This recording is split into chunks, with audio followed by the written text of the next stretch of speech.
This is MJ. I love Tokusatsu, and right now I want to talk about Kamen Rider 01, episode 34. Is it really only 34? It's amazing. This is MJ Loves Toku 52.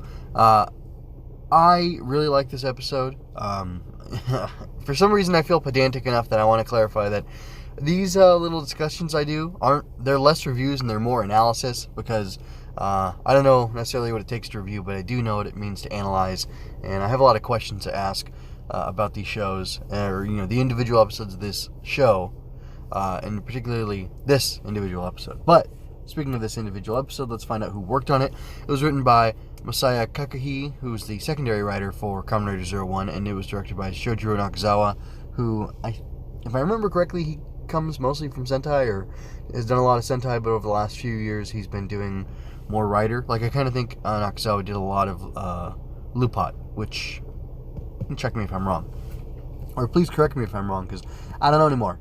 But anyway, see, I have that. So I have, as is customary, or my new custom rather, I got a bunch of screen images that you can see if you're watching the video version of this.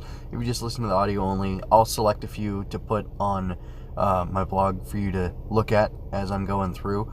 And another thing, just real quick, is that I actually on Twitter will put little clips of the episode, stuff I think is really compelling, pretty much is what I'll select to keep here.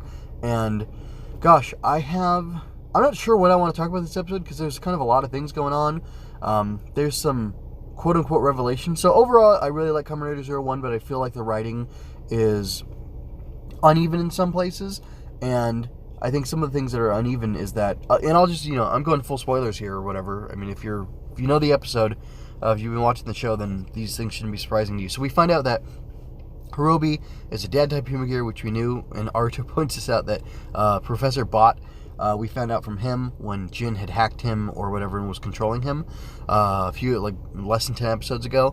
And so we found out about from this guy that Horobi was a dad human gear, or his base model was a dad human gear, which makes sense because if you remember from early in the show, he was basically trying to raise Jin as his son, or, he was being fatherly with him in some way. And Aruto brings that up during their fight. Says, weren't you trying to be Jin's dad? You must remember that. But supposedly all of his memories have been deleted, and he's been turned into this, murder bot or whatever, which he marks on the father protecting his son. Koichi is the son, and the dad, I don't know his name. I think Koichi. Anyway, Midori tells Koichi, smile, and that's why I remember his name. Anyway, he goes, the son wants to fight Horobi off because he's, destroying their farm, and then he hits him with a pipe. And Seiji Takawa, who's the suit actor, for almost all but one of the Heisei Kamen Riders, I think Kuga's suit actor was a different guy, who I think may have been the suit actor for Kamen Rider Black, but maybe they're different people, I don't know. Anyway, Seiji Takawa did all the Heisei era, both, the post-decade and pre-decade, except for Kuga. He did the suit acting for all those guys. He also appeared as a villain in some shows, which was weird. Like, he played, Ghost.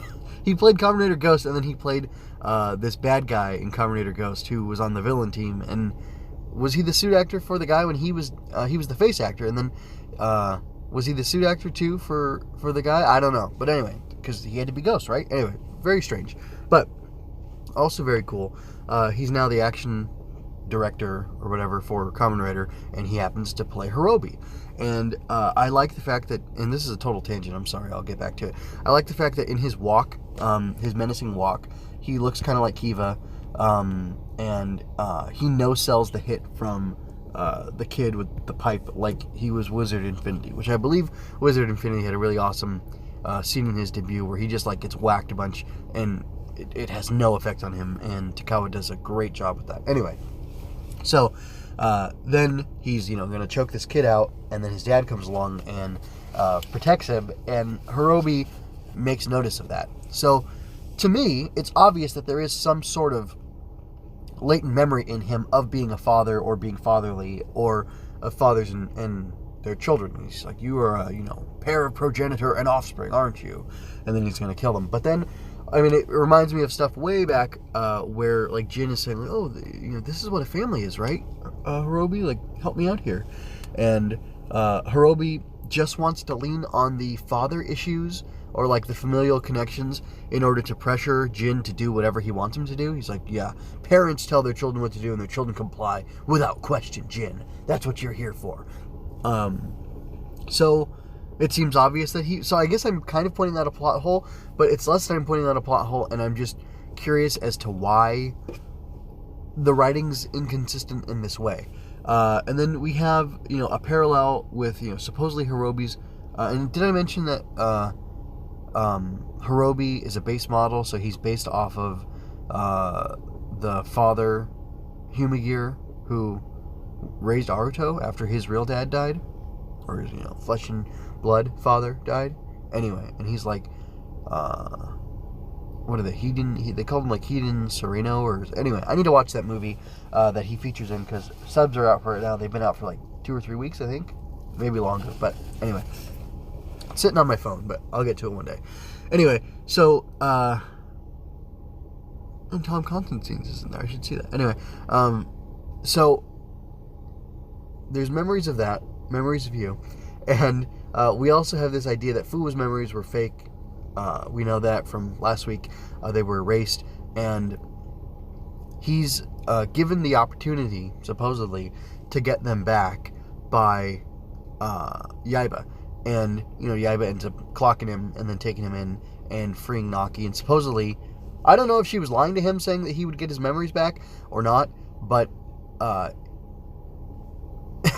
anyway, it brings to mind, it's interesting, if she was lying, that's interesting because I wonder why she would help, especially because to quote old Luke Skywalker, or to paraphrase him, this did not end the way I thought it would.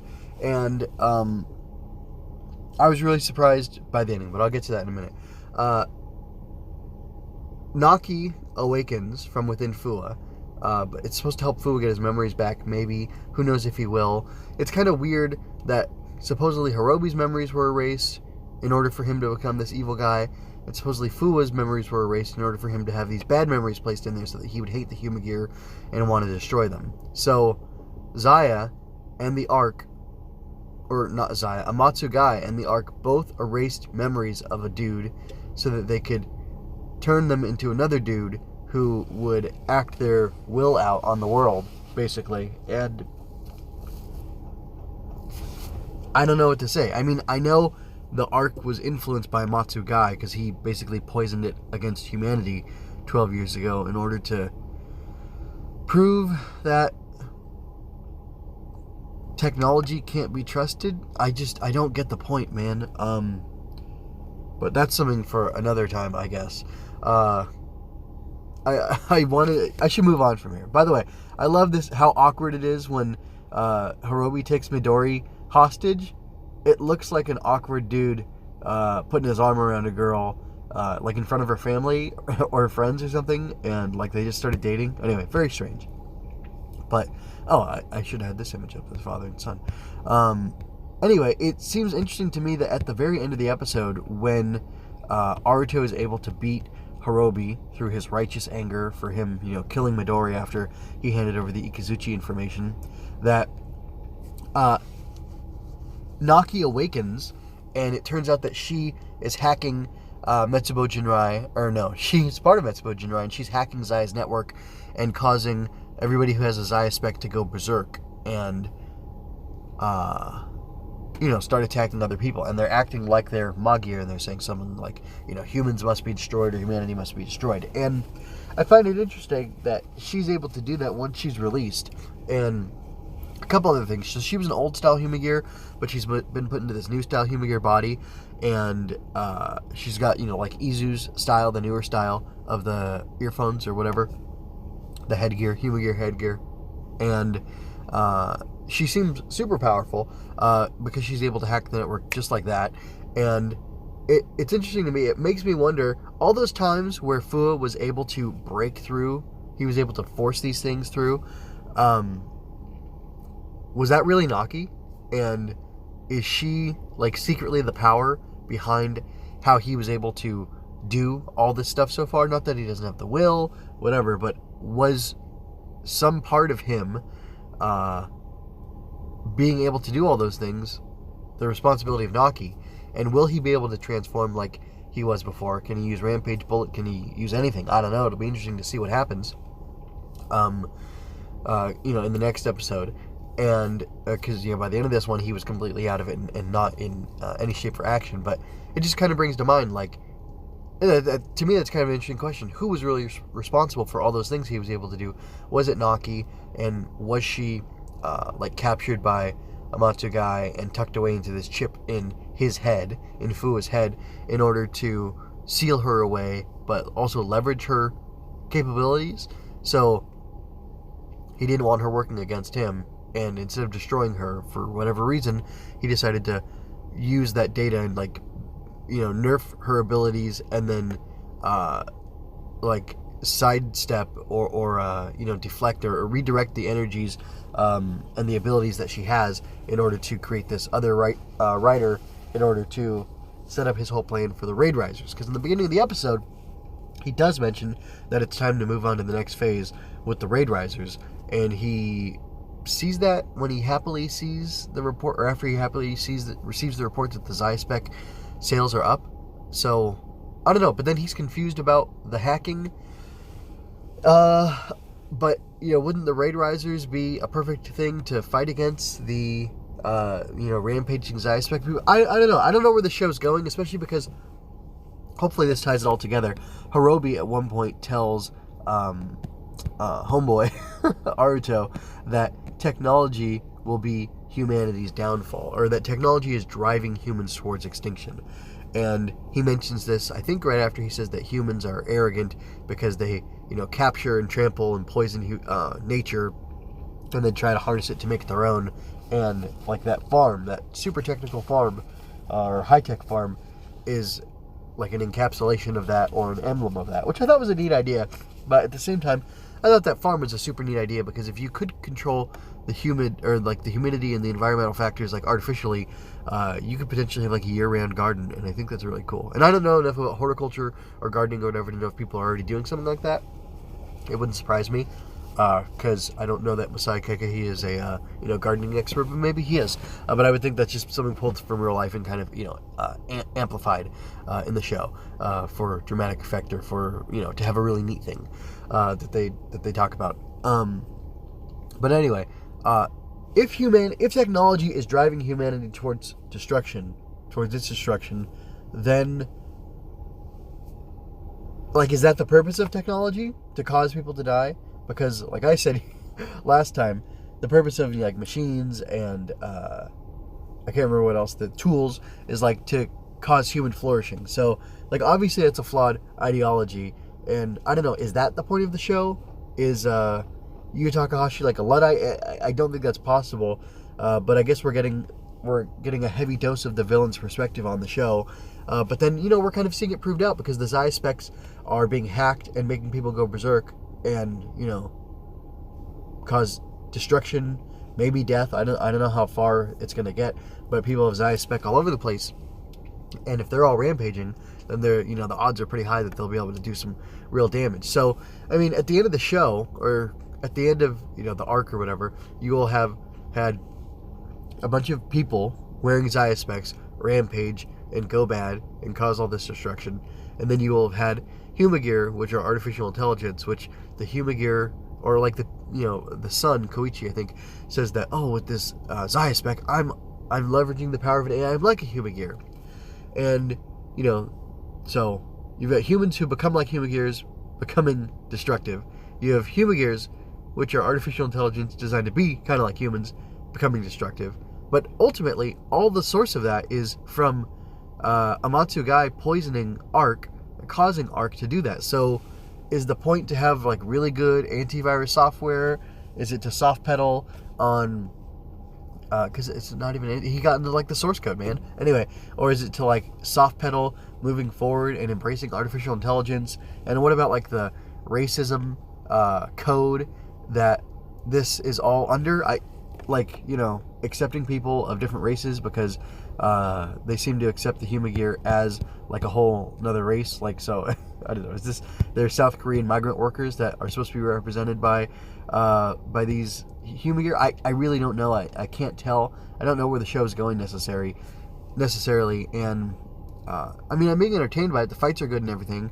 There's lots of fun elements to it. It's a little confusing as to what the point is and what it's all saying, because if at the end of it all, the source of the conflict is a bad person doing bad things for bad reasons because he's like hurt or whatever, then I don't know. I mean, I know all stories have been told before, but I don't know. I'm not sure I'm pleased, and it's kind of funny. Maybe because this is maybe Yu Takahashi is like not venturing far enough from what he did in Xaid, that like I'm kind of seeing the seams, and I'm kind of seeing like how he writes, and while it's very effective, you know, maybe you can technically be a great writer, but if you do things that are too similar thematically, or there's too many beats that are similar to each other, it kind of doesn't work. I don't know, or it can work to a point, because the whole thing with Naki and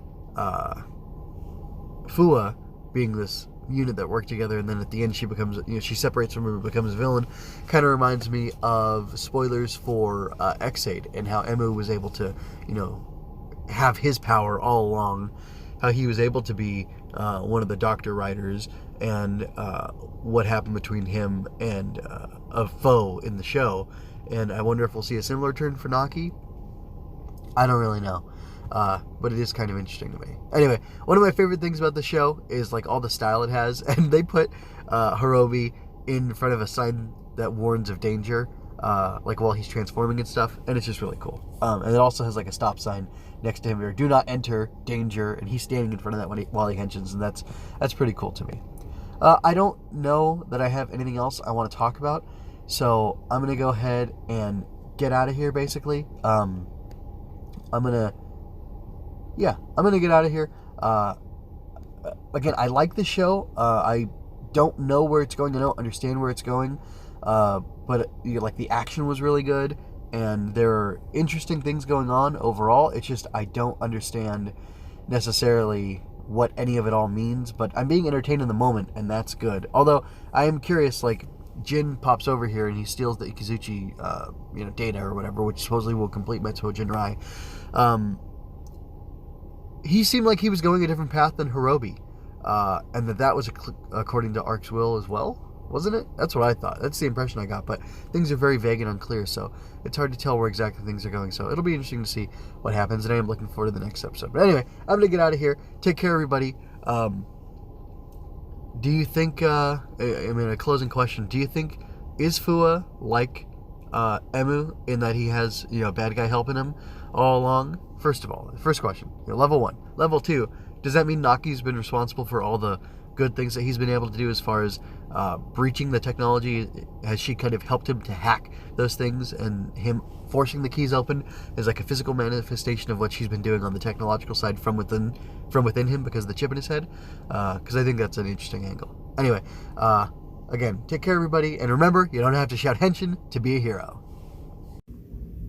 If you enjoyed this, like, comment, and share to help me grow. You can even support me through Ko-fi or Redbubble.